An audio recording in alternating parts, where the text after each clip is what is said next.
Hi guys, I'm the Infamous, and today I want to talk to you guys about Zenless Zero. I've been enjoying the game very much. I don't know why everybody's been shitting on it. I feel like majority of the hate is pretty unwarranted, and then there's some that I think is completely valid. Like, if you don't like the game early on, that is completely up to you. I think it's very subjective, but if you don't enjoy it, you don't enjoy it. You know, it's like your cup of tea. I respect that. Now, what I don't like is when people look at that, the beginning part of the game, and then they assume the rest of the game is like that. In this video, I'm going to be talking about what I enjoy, and I want to try to show you guys some of that gameplay to like prove that it isn't as easy as some people think. I can't even beat some of the games because I just don't have enough characters built, and even if I did, the gameplay itself is legitimately hard. I can't even get an S tier on the mission before it. So again, I just want to give you my points. I want to show why I believe them, you know, actually prove why I have my thoughts. But yeah, at the end of the day, this video is essentially why I love Zenless Zero. Anyway, with that out of the way, let's get right into the video. Okay, one of the biggest things that I know a lot of people don't like is the TV mode. But for me, even though I don't like it as much as the combat, obviously, I do enjoy it more than something like Wuthering Waves and Genshin's open world format. Mainly because I'm a completionist at heart. So for me, if I want to go out and I want to obtain all the free to play currency, I don't want to have to explore all of Teyvat. I don't want to have to go through all of Wuthering Waves to get my rewards. I want to be able to, again, access it easier. And for me, TV mode is probably the easiest way to get your rewards. One mission is 30 primos, which is equivalent to, I think, 2 chests, depending on whether it's a premium chest or not. I like this format a lot more. It kind of reminds me of Star Rail, or actually probably closer to Honkai Impact, to be honest. But I enjoy that format a lot more because it gives me an opportunity to go play other games, right? I don't want to just grind one game. But if you do enjoy the aspect of just having one game, Wuthering Waves is definitely a main game. Like, you can actually get away with just playing that because echo farming and all of it involved is just exclusively to that game. You can shiny hunt. Like, if that doesn't say enough, I don't know. I definitely think it's supposed to be a main game. With Star Rail, a game I really enjoy, and Zenless Zero, I don't think it's supposed to be a main game. I think you're supposed to be playing it, beat the story, enjoy it for what it is, play the end game, and then once you get to that point, once you have everything beat, you can relax, you know? You can go enjoy a shooter, you can go play a story game, another one. You can play another gacha for all anyone cares, really, but you have the time to do that, even as a completionist. And so you can get all your free-to-play currency like I do and still enjoy the game vividly. I don't want to have to explore all of the world, but if you guys like open worlds, then, I mean, that's up to you, right? But for me, my own personal taste, I actually prefer the TV mode. Now, another thing I've seen a lot of people complain about was the story and how easy it is. Now, I will say, this game, it is pretty fucking easy when it comes to story. I'm not gonna argue that. This game, even with a challenge mode, I'm pretty sure all challenge mode does is increase the HP of the enemy. That just makes it a bigger sponge. I don't enjoy that. In terms of combat, for story, I don't think this is where you're gonna find your fun at. But I don't think anybody should have expected the story to be hard. There is a way you can actually get around that, and it's by playing the actual end game in this game. And right now, I don't know if this is gonna be the same long term, but what I consider end game right now is the Shiyu defense and Hollow Zero. Now, I prefer the defense mode because I don't have to deal with TVs at all. You just go right into the fight, you enjoy it for what it is. I like it a lot. And right now, I'm stuck at 7 because you need 2 teams, and I don't think anybody in the game, as of right now, unless you spend money, can actually build 2 teams. Or you got lucky with pulls, and well, I got pretty goddamn lucky. I got 2 5-star standards right away, but even that isn't enough, right? That isn't enough. So for me, I just can't beat this. None of this. Which means I can't unlock the true difficult content yet. And I'm still having difficulty even at this part, right? I got an A rank on this. I have nobody for a fire type. I'm cooked. To put it simply, I'm cooked. So right now, if you guys are gonna say this game's easy, I believe if you guys are exclusively talking about story, 110% you guys are right. But if you guys are talking about anything relating to endgame, I think you just haven't made it there, honestly. Because there's no way you guys can say with a straight face it's actually easy. People say you can auto the game. I just don't think that's true. At least not in endgame. Maybe in the story for sure, but not in endgame. And that's where the fun is for me. So another thing that I really like about this game, which I've seen a bit of complaints about, right, is the story format and how boring it is for some people. For me, bro, I love it. the wholesomeness, bro. I don't know if it's just me. I get giddy when I see small things, like when I was walking up the stairs to my room because my character wanted to rest, right? My sister was standing there, and for some reason I just had this urge to talk because I wanted to see the dialogue between them just naturally. And it's so simple, but even the small dialogue where it's not even voiced, it's so wholesome, man. Like, you actually get the idea, yeah, they are siblings. They banter, you know, like, it's realistic. And I don't think you get that from any other gacha game, in my personal opinion. Or at least Hoyo games, okay? At least in Hoyo games, you just don't get that. I played the Wuthering Waves story up to 1.0. I enjoyed it for what it was. But maybe it's just the fact that it's such high stakes, I just couldn't love it the same way. Same thing with Starro, I love it, bro. But it's high stakes, so I just, like, I don't get the same feeling. This is literally day-to-day life, commissions.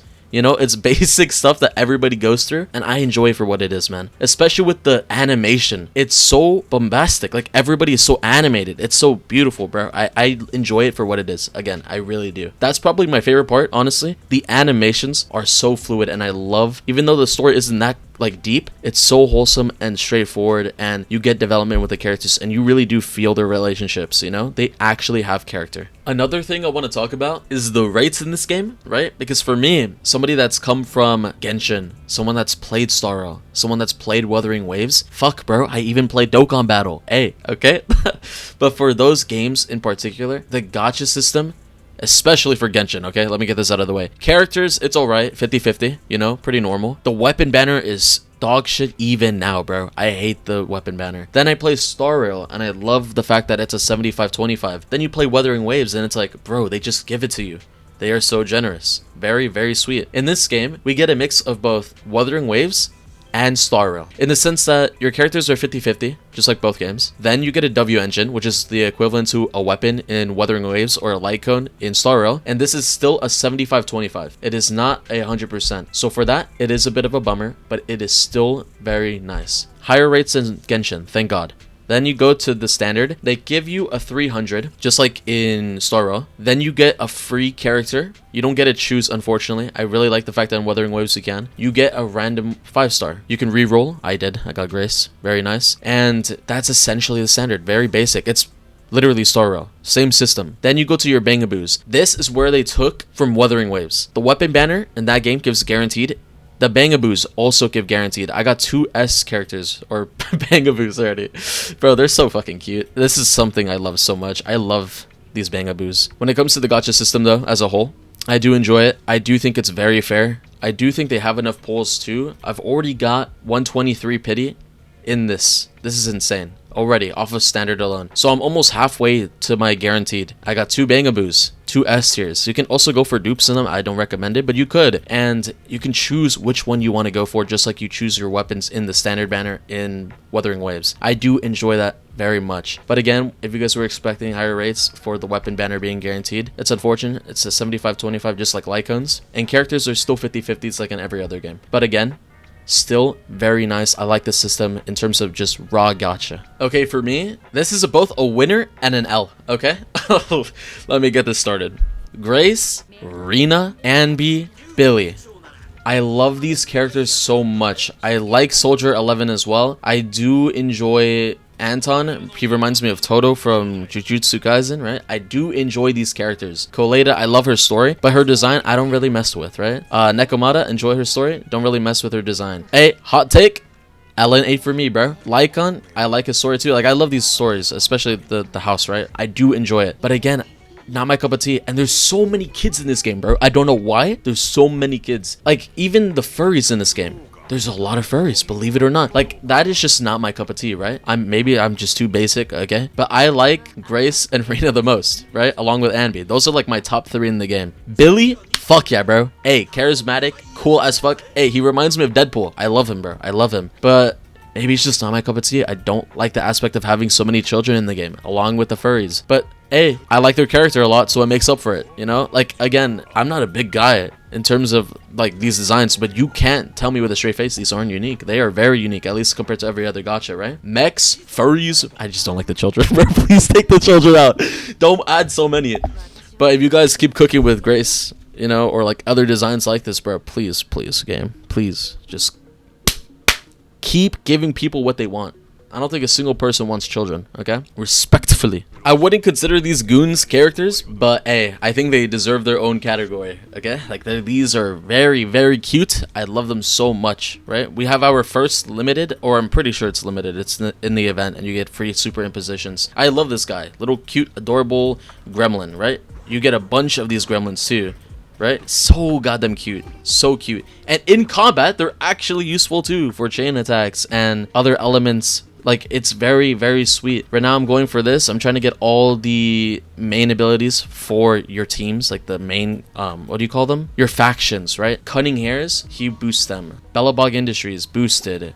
The Victoria Housekeeping, boom, boosted. I love these designs too. They're so cute, bro. In combat, he pulls out a power drill. This guy literally makes you pancakes. Like, you can't make it up. They're so adorable. That's just my personal opinion. I enjoy it. I understand if you guys don't, but it's my, like, honestly, I don't want to say my favorite part of the game, but it is definitely one of my favorites. Like, if I probably made a top 5, it would be in my top 5. I love these gremlins so much. Another thing, very simple, but the street design, right? Very, very nice. And the best part about it all is it makes it so goddamn easy to do your dailies. Right here, I haven't done my dailies for the day. I haven't done any of them. Boom, free battery charge. You get extra resin for just playing the game. Talk to the dog, you know? Let's see, do I get Primos? Nope, I don't. Hey, but I got Denny. It's fine. Sometimes you'll meet characters too. You get to interact with them. It's pretty nice. Anby's here. You can get trust rank, which also gives you increased rewards. Very, very nice. Did not plan for that, by the way. It just happens randomly. But it actually feels lively. Like, you actually get to meet the characters. This street actually feels alive. The NPCs, I think people have already talked about this, but, like, the attention to detail. Look at their phones, man. Or their computers. Like, people are actually doing, like, okay, I'm geeking out over some simple shit, but again, it's simple, but it's nice. It brings the game to life. I really do enjoy it. Again, the casual stuff I do enjoy too. The rewards, the dailies, I love this too. Very simple. Again, we just got coffee. We just talked to the dog. That's 2 of our rewards. The other one was just logging into the game. I'm almost done with all my dailies already. I can literally hop on the game for less than 5 minutes and get off if I really didn't want to play that day. Opened up my store. Very simple genres for your movies, right? This should be adventure. Yep. Boom, open shop. And you also get passive income. Like, actually, you do get money for doing this stuff. If you want to replay the story for the characters, you can. You have archives in here if you really want to redo that stuff. It's very sweet. Very, very sweet. I think, I don't know if my sister's door is open, but I want to show you guys some of that too. Nope, she's closed it. Here, you can actually feel the difference in characters too. Our room is hella neat. Like, even something as simple as the bed being made, if you were to go to her room, it's hella dirty, bro. Like, respectfully, she's a dirty person. But, like, you get to see those personalities, right? Currently in the game, this is basically all I've experienced. I'm level 35. I'm about to beat the story, or I'm pretty sure I'm about to beat the story. I'm currently on the housekeeping, right? I'm in an intermission where it requires me to get level 36. I think progression is one of the things that people talk about where they complain, and I do understand completely. I feel like having to do commissions, a lot of people get bored of them quick. I enjoy it, but not everybody will. If you don't enjoy the game, please don't force yourself to play it. I don't want anybody to get the wrong idea. If you don't like the game and then you don't think it's made for you, don't play it. I don't think anybody should be forcing themselves just because somebody says you should, right? You are entitled to your own opinion. I am too, and I think this game is very fun. As of right now, I think it has a lot of potential. I'm going to be sticking in for the long run, just like I did for Starro. I'm going to enjoy the game for what it is, and I actually am one of those people that are looking forward to harder content. I'm not a casual, even though I'm geeking over the small stuff, right? I do look forward to harder difficulty, and I think this game will actually provide it. The creators are very passionate. They've talked about it over interviews, whether that be the articles you read or even the Street Fighter Roundtable. I really enjoyed their discussions about how they see fighting games. One thing I look forward to is co-op, whether it be friendly PvPs, because I really do think that's, you know, there's potential there. I do want to see that, but one thing I know they're going to be introducing is co-op for, like, just PvE gameplay. And I saw that in beta, and I actually was looking forward to it. Obviously, they took it out. You don't have that right now. But even something as small as arcade games, I was playing with my brother yesterday. Very fun. It was simple, but, right? Like, I don't expect, you know, playing Snake to be fun long-term. But for what it was, I enjoyed it. I do look forward to the game's potential, is what I'm saying. And right now, I do enjoy the game for what it is. Again, just my opinion. I hope you guys enjoyed this video. If If you did, I'm going to be making more Star Rail content and Zenless Zone Zero content. I do variety on the channel, but those are my main 2 games. So if you guys look forward to it, you guys can subscribe and oh my god, crazy. Anyway, have a good one, guys. Bye bye.